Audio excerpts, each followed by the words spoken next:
Good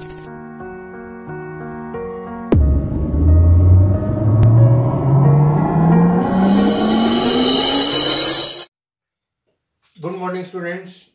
आज हम फिर से उपस्थित हुए हैं एक नए वीडियोस के लिए, जिसके अंतर्गत हम अध्ययन कर रहे होंगे किसका कि रिवीजन वो किसका होगा, इंटेरोगेटिव। इंटेरोगेटिव किसमें होगा, पैसिव वॉइस में, अर्थात रिवीजन ऑफ पैसिव वॉइस में इंटेरोगेटिव सेंटेंस। इससे पूर्व हमने जो दो रिवीजन किए हुए थे, एक सिंपल सेंटेंस का, दूसरा इंपेरेटिव सेंटेंस का अध्ययन किया। मैं समझ रहा हूं कि आपने उसका विधिवत अध्ययन करके बहुत कुछ सीख लिया होगा, आप उससे लाभान्वित होंगे। इसके साथ ही मैं आपको बात करूं इससे पूर्व में ही कि साथ में कि पिछले वीडियोस का जो कमेंट बॉक्स के माध्यम से सही जो जवाब आया था, उसमें भावान शर्मा, प्रियांश शर्मा, संजय बड़ेतिया, अभिषेक बड़ेतिया, मनु सिंह, पंकज सिंह, अर्नव शर्मा, दिव्या गुजर, राहुल गुजर, सुमन मीणा, पूजा सैनी, मानवी बघेल, मनीष राजपाल आदि ऐसे विद्यार्थी हैं जिन्होंने अपना सही जवाब लेकर के अपने कमेंट बॉक्स के माध्यम से मेरे पास तक भेजा, जो मैंने उन्हें सही और उचित पाया। उनके लिए मैं बहुत बहुत धन्यवाद ज्ञापित करता हूं। अब मैं इसके साथ ही जो आज जिस वीडियो के लिए उपस्थित हुआ हूं, उसके अंतर्गत हमें रिवीजन करना होगा, revision of interrogative sentence. Interrogative sentence के अंतर्गत क्या होता है कि हमें इसे सुविधा के लिए तीन अलग अलग पार्टों में बांटना होता है, जिससे कि विद्यार्थी अच्छे से समझ सके, सीख सके। तो उसके लिए पहला पार्ट हमारा क्या है, a begin with helping verb. Helping verb का मतलब है किसी सहायक क्रिया से वो वाक्य प्रारंभ हुआ होगा, स्टार्ट हुआ होगा, तो वो इसका एक्टिव का जो स्ट्रक्चर बनता है, वो स्ट्रक्चर क्या होगा आपका, स्ट्रक्चर आपका होगा कि सबसे पहले एच बी होगी, H B plus subject plus M B यानी main verb plus object plus others next question mark. इस तरीके से आपका एक्टिव वॉइस का स्ट्रक्चर होगा।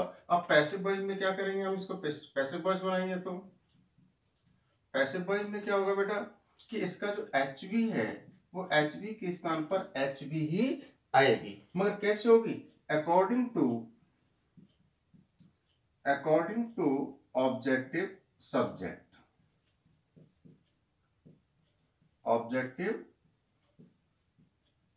इसका अभिप्राय क्या है कि सब्जेक्ट को ऑब्जेक्ट बनाते तो ऑब्जेक्ट को सब्जेक्ट, तो ये ऑब्जेक्ट अगर सिंगुलर नंबर है तो ये हेल्पिंग वर्ब सिंगुलर नंबर की आएगी, अगर ये ऑब्जेक्ट प्लूरल नंबर का है तो ये हेल्पिंग वर्ब प्लूरल की होगी। तो इस तरीके से हमने क्या लिखा, अकॉर्डिंग टू ऑब्जेक्टिव सब्जेक्ट। इसके बाद क्या होगा, सब्जेक्ट कौन सा होगा, ऑब्जेक्ट वाला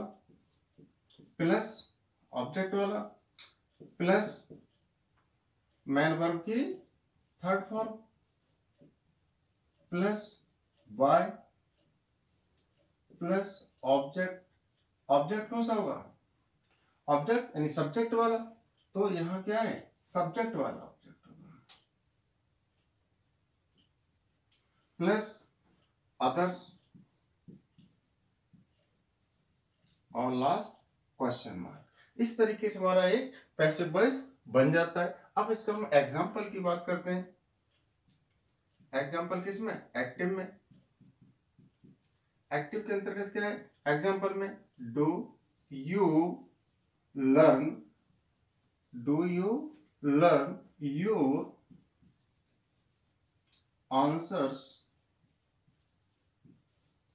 आंसर्स डेली, ये क्वेश्चन मार्क हुआ। अब हम इसका पैसिव वॉइस जब बनाएंगे तो पैसिव वॉइस में क्या होगा बेटा, पैसिव वॉइस के अंतर्गत क्या होगा कि अब यहां पर हेल्पिंग वर्ब आई किसके अनुसार, your answers according to object, क्योंकि ऑब्जेक्ट को सब्जेक्ट बनाएंगे तो ये योर आंसर्स जो है वो हमारा क्या है, प्लूरल ऑब्जेक्ट है, तो इसको प्रेजेंट और डू किसको कर रहा है, प्रेजेंट इंडेफिनिट पे पैसिव वॉइस में वर्ब क्या आएगी, इज एम आर। तो इज एम आर में से योर आंसर्स प्लूरल है, तो यहां पर क्या हो जाएगा, आर योर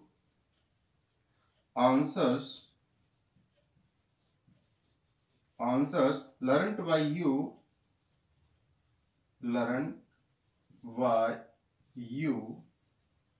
डेली। इस तरीके से ये आपका हुआ और अंत में क्वेश्चन मार्क। अब बात करते हैं हमारा क्या इसका बी पार्ट। बी पार्ट में क्या होगा? बी पार्ट के अंतर्गत begin with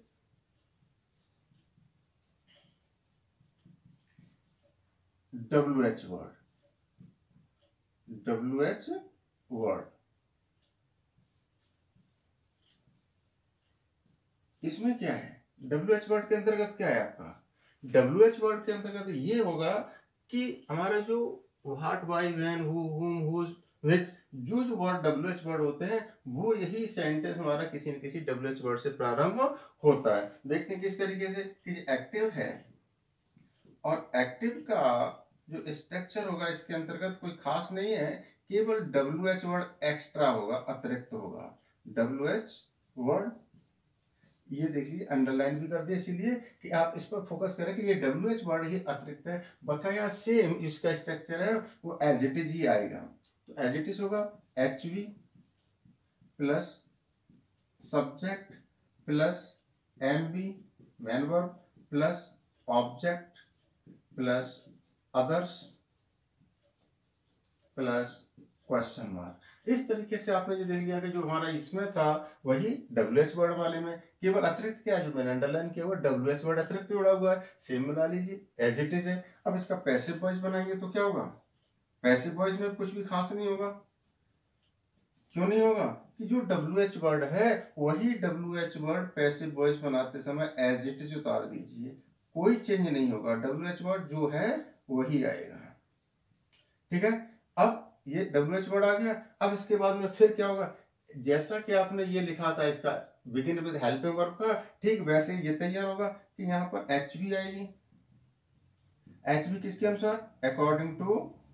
according to objective subject. Objective subject. अब क्या होगा इसके बाद? सब्जेक्ट कौन सा? ऑब्जेक्ट वाला जो आपने यहां भी लिखा था, सब्जेक्ट ऑब्जेक्ट वाला। नेक्स्ट आपका क्या है? मैन वर्ब की थर्ड फॉर्म। मैन वर्ब की थर्ड फॉर्म हो गई plus by plus object. Object कौन सा है? सब्जेक्ट वाला। सब्जेक्ट वाला प्लस क्या है? अदर्स। क्या है? अदर्स और क्वेश्चन मार्क। इस तरीके से आपने क्या किया कि कुछ खास नहीं किया, अलग नहीं किया, केवल WH वर्ड के स्थान पर WH वर्ड। सी हमारा ये था पैसिव वॉइस का स्ट्रक्चर, वही हमने यहाँ उतार दिया। अब नेक्स्ट बात क्या है? इसका एग्जाम्पल भी देख लेते हैं। एग्जाम्पल में भी हम सेम रखते हैं जैसे कि इजी गोइंग, आपको आसानी से समझ में आए। जैसे हमने ये एग्जाम्पल लिया डू यू लर्न, तो हमने इसमें WH वर्ड वाई जोड़ दिया है। क्या जोड़ दिया एग्जाम्पल में? एक्टिव में why. Why do you learn? Why do you learn? Your answers daily। हो गया ना? अब हम बात कर क्वेश्चन मार्क। अब हमने बात क्या की कि इसका पैसिव वॉइस कैसे बने। पैसिव वॉइस में क्या होगा बेटा? पैसिव वॉइस के अंतर्गत क्या होगा? वाई के स्थान पर हमने वाई को ही लिया, इसमें कोई चेंज किया नहीं किया। अब do you learn your answers. Your answers क्या है? हमारा प्लूरल सब्जेक्ट ऑब्जेक्ट है, तो इसके हिसाब से वर्ब हमारी क्या होगी? आर। जैसा मैंने प्रेजेंट इंडेफिनिट बताया था इज एम आर में से आएगी, तो प्लूरल के हिसाब से ऑब्जेक्ट हमारा प्लूरल, तो वर्ब क्या होगी? Are. Are your answers, are your answers learned by you, learn by you daily और क्वेश्चन मार्क। इस तरीके से आपने देखा कि हमारा बिगिन विद हेल्पिंग वर्ब और WH वर्ड में कोई खास फर्क नहीं आया। अब होता क्या है कि हमारा जो सी पॉइंट है, जो हमने 3 पार्टों की सुविधा के लिए बतलाया था, वो तीसरा क्या होगा? वो हमारा तीसरा जो पार्ट होगा वो हु और व्हाट से। अब आप कहेंगे कि सर वो भी हु और व्हाट भी तो WH वर्ड है। नहीं, बिल्कुल सही बात है आपकी भी कि ये WH वर्ड है, किंतु इसमें कुछ खास फर्क होता है, वो अभी स्पष्ट करता हूं। सी के अंतर्गत है हमारा बिगिन विद, सॉरी,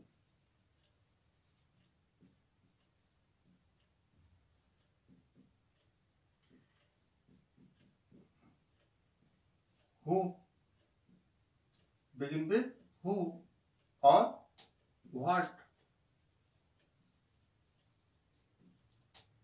अब ये देख करके आप क्या कर रहे हैं, क्या कहेंगे कि सर ये तो वही हुआ कि ये भी तो WH वर्ड है। अरे भाई WH वर्ड है, अंतर जो मैंने अभी बोला था, अंतर क्या है? अंतर इसमें ये है कि हम यहाँ पहले केवल हु की बात करते हैं, sentence of who, sentence of who की बात करते हैं, ठीक है। अब हु क्यों अंतर है? हु में क्या है कि हु WH वर्ड के साथ साथ एक और काम करता है, ये आप ध्यान दीजिए कि यह सब्जेक्ट का भी काम करता है, क्या नहीं करता?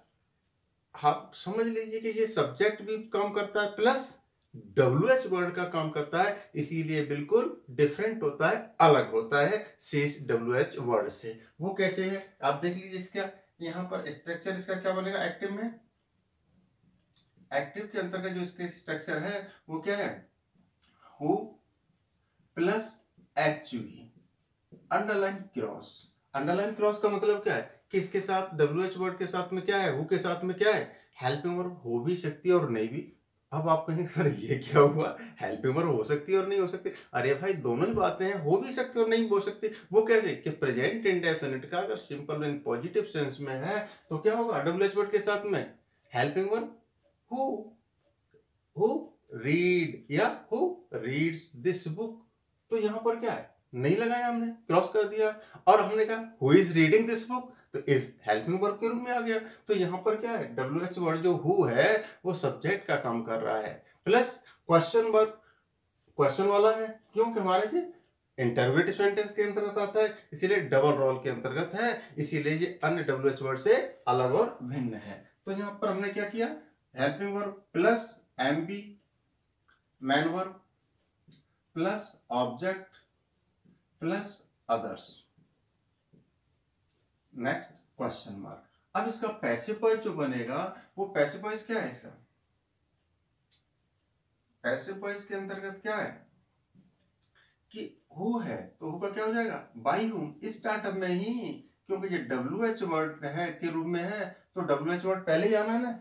अगर सब्जेक्ट का रोल होता तो पीछे चला जाता बाई हूं, मगर ये WH वर्ड साथ में है, डबल रोल में है, इसीलिए उनको हमने पहले ही लिया बाई के साथ, क्योंकि हु का ऑब्जेक्टिव केस हुम होता है। बाई हुम प्लस HV, HV किसके अनुसार आएगी कि हमारा जो टेंस है अकॉर्डिंग टू ऑब्जेक्ट, ठीक है ना, अकॉर्डिंग टू ऑब्जेक्ट जो पहले सीखा था, अकॉर्डिंग टू ऑब्जेक्टिव सब्जेक्ट। जो भी हमारा ऑब्जेक्ट है और वो सब्जेक्ट बनेगा उसी के अनुसार हमारी क्या होगी, ये हेल्पिंग वर्ब प्रयोग होगी। अब बात क्या करेंगे हम कि इसके बाद में बाई हूम, आर या इज या वाज या वर जो भी होगी, उसके बाद क्या है कि हमारा जो ऑब्जेक्ट है वो अब सब्जेक्ट बनेगा। तो यहां पर हमारा क्या हो जाएगा बेटा, सब्जेक्ट कौन सा, ऑब्जेक्ट वाला, प्लस मैन वर्ब की third form plus others, last question mark. अब आप कहेंगे कि सर इसमें बाद में बाई के साथ ऑब्जेक्ट नहीं आया। अरे भाई बाई के साथ ऑब्जेक्ट पहले ही आ गया, क्योंकि जब वो सब्जेक्ट के रूप में था तो ऑब्जेक्ट हुम हो गया था। तो आपने यहां सीख लिया कि हमारा किस तरीके से वाट वाई से बिल्कुल ये अलग है हु। अब इसका एग्जाम्पल भी ले लें, एग्जाम्पल में लिया इसका एक्टिव के अंतर्गत who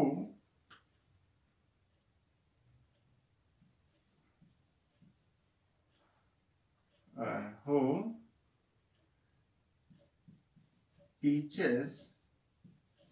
teaches you English, who teaches you English. अब यहां पर आपने क्या देखा, who teachers you English helping verb नहीं है, आपने ये देखा ना। तो अब हम क्या करेंगे कि यहाँ पर आपने इसका जो पैसिव वॉइस बनेगा, वो पैसिव वॉइस में क्या होगा बेटा, पैसिव वॉइस के अंतर्गत बाई हुम क्या हो जाएगा, by whom are, by whom are you taught, by whom are you taught English।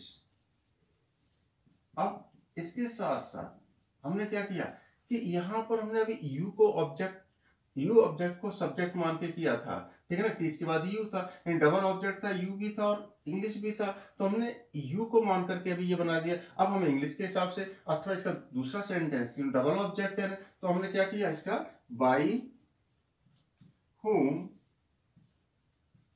by whom English, by whom sorry helping verb, by whom is क्योंकि जो ऑब्जेक्ट हमारा इंग्लिश है तो इसके हिसाब से सब्जेक्ट हमारा क्या, वो हेल्पिंग वर्ब क्या होगी, इज। तो ये क्या हो जाएगा, by whom is English, English taught you। इस तरीके से आपने देखा डबल ऑब्जेक्ट वाले के दो सेंटेंस बन गए। अब एक बात और एक्स्ट्रा करूं, क्या अतिरिक्त क्या बात होगी कि अभी तो हमने जो विदाउट हेल्पिंग वर्ब का था एग्जांपल, है ना। तो अब एग्जांपल हेल्पिंग वर्ब वाला भी ले लीजिए। एग्जांपल हेल्पिंग वर्ब वाले में क्या होगा बेटा, who is helping him, who is helping him. अब हमने बात की who is helping him question mark. अब यहां पर पैसिव वॉइस बनेगा तो क्या होगा इसका पैसिव वॉइस, पैसिव वॉइस होगा इसका by whom, by whom, by whom is, by whom is being, by whom is he, is him object क्या होगा इसका, ऑब्जेक्ट का subject, by whom is he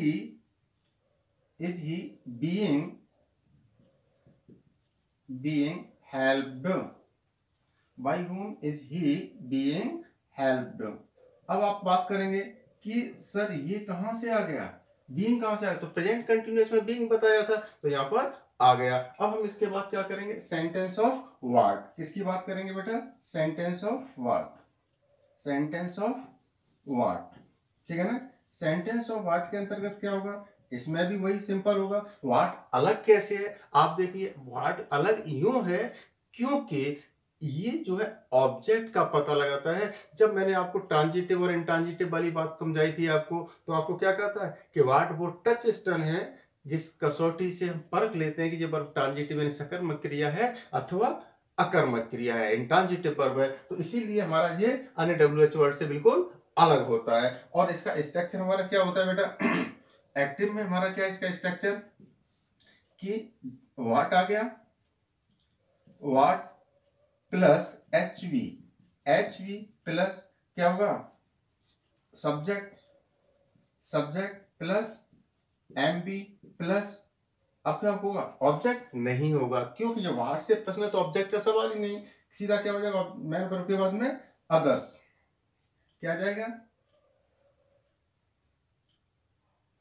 others plus question mark, क्या हो जाएगा, question mark. अब इसका पैसिव वॉइस जो बनेगा वो पैसिव वॉइस में क्या होगा, पैसिव वॉइस के अंतर्गत हमारा क्या है कि व्हाट के स्थान पर व्हाट ही आ गया, कोई चेंज नहीं होने वाला। फिर क्या होगा कि अब यहां पर जो HV आएगी वो किसके अनुसार आएगी, अकॉर्डिंग टू गिवन सेंटेंस, क्योंकि इसमें ऑब्जेक्ट तो है नहीं, ऑब्जेक्ट नहीं तो हेल्पिंग वर्ब तो नहीं है, मगर वो कैसे आएगा, अकॉर्डिंग टू गिवन सेंटेंस, जो हमारा दिया गया वाक्य है उसी के अनुसार हेल्पिंग वर्ब प्रयोग की जाएगी। अब अकॉर्डिंग टू गिवन सब्जेक्ट और सेंटेंस, तो अब इसके बाद क्या होगा, हेल्पिंग वर्ब आ गई तो थर्ड फॉर्म, मेन वर्ब की third form plus by, by के बाद ऑब्जेक्ट। अब आप कहेंगे जी अब ऑब्जेक्ट कहां से आ गया, तो भाई इसमें सब्जेक्ट तो है ना, तो सब्जेक्ट तो ऑब्जेक्ट बनेगा तो बाई आ गया। तो यह क्या लिया, बाई ऑब्जेक्ट प्लस अदर्स जो है एज इट इज आ गया। अब हमने क्या किया, क्वेश्चन मार्क, अंत में क्या लिया, क्वेश्चन मार्क। एग्जाम्पल की बात करते हैं, एग्जाम्पल की बात करते हैं क्या एग्जाम्पल में हमारा क्या है, एक्टिव कि what are you doing, what are you doing at this time, at this time, question mark.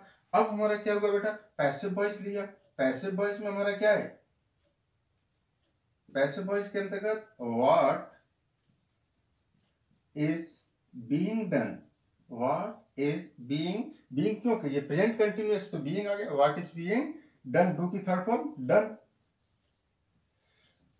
Bye you at this time, at this time, और ये क्वेश्चन मार्क। इस तरीके से आपका क्या हुआ, एक्टिव से पैसिव वॉइस हमने रिवीजन के तौर पर शुरू से लेके अंत तक पूरा का पूरा कंप्लीट कर लिया है। हम विधिवत रूप से अध्ययन करते हैं और जब समझ नहीं आता है तो हम क्या करते हैं कि इसको दूसरी बार फिर रिवाइज करें, तीसरी बार रिवाइज करें, आपको बहुत अच्छे से समझ में आ जाएगा। साथ ही मैं आपसे एक और बात कहूंगा कि आप अपने इस वीडियोस को क्या करें, अपने साथियों को, अन्य को शेयर जरूर करें, सब्सक्राइब करें। इसी के साथ मैं आपको कहूंगा थैंक यू।